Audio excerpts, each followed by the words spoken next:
Конная стрельба из лука достаточно молодой вид спорта. В официальный реестр его внесли только, вдумайтесь, 24 февраля этого года. Но несмотря на это, мастер-класс от чемпиона мира Сергея Одинокова собрал 6 юных спортсменов, прошедших специальный отбор. То есть их было больше. Вот они, все там готовятся к наставлениям именитого спортсмена. Изначально их было 12, но так как вид спорта очень сложный, естественно, отобрались только самые сильные. Есть там участники соревнований.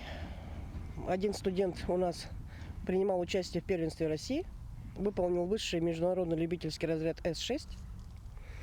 Есть девочка, которая победила в первом республиканском чемпионате по конной стрельбе из лука, который проводила Республиканская федерация по конной стрельбе из лука.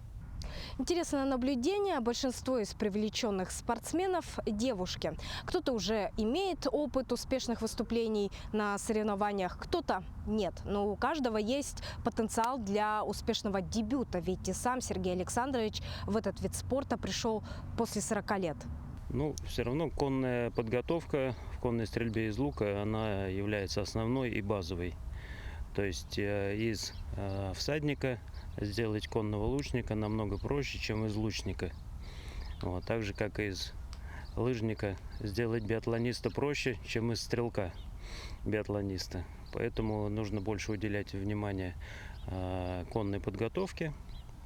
И, конечно, много стрелять с земли. И для тех, кого интересует этот вид спорта, представляет из себя ровно то, как он называется. В задачи спортсмена входит проехать по определенной дистанции на лошади и в движении выстрелить в такие мишени. Это самое сложное.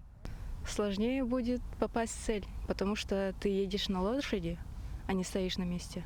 Поэтому лошадью управлять легче. Да вообще все сложно, конечно. Ничего легкого в этом нету. Нужно стараться, потому что без стараний нету успеха. И начинается мастер-класс, конечно же, с базы. Никто прямо сходу не сядет на коня и не станет стрелять в галопе.